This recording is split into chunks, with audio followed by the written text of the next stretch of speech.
his manifestation. The Lord of Flies will eat your eyes when last your breath gives out, and if you cry before you die, he'll kill you with the gout. A children's rhyme often heard in Ostland.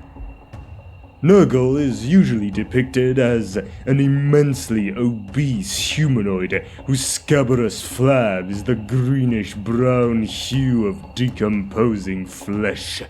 His paunch, swollen with corpse gas, spills stinking organs, and a legion of demonic mites, nurglings, play among his entrails and suckle the pus-riddled discharge streaming from his sores. Fat flies hum around his antlered head. His blubbery, pustulated face wears an amiable smile of contentment.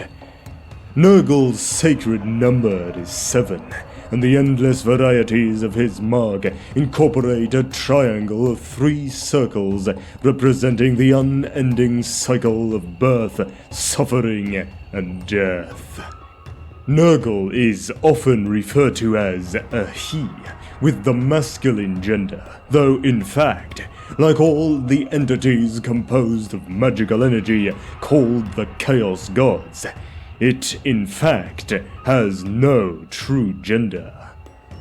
Mythology of the Old World represents the Lord of Decay dwelling within a massive, dilapidated fortress mansion in his land of the Plague Lord in the realm of Chaos, the infernal abode of the ruinous powers that exists beyond mortal concepts of time and physical matter.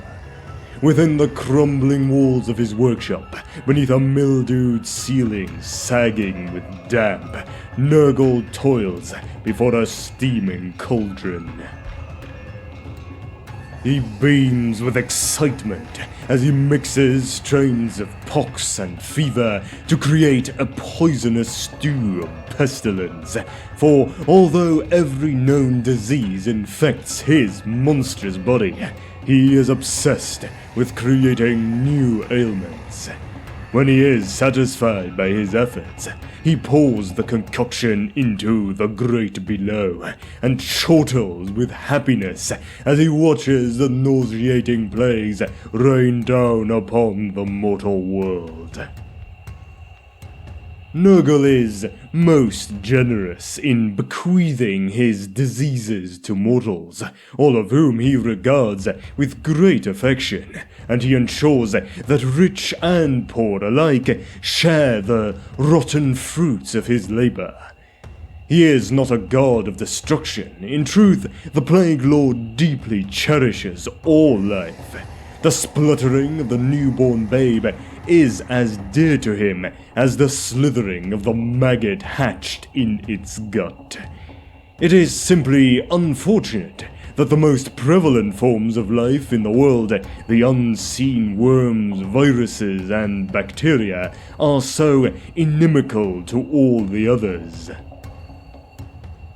The one thing that binds all mortals, however, from the crude human tribesmen of the northern wastes to the refined aristocrats of Altdorf's imperial court, is that every one of them is subject to illness, gradual atrophy, and eventual death.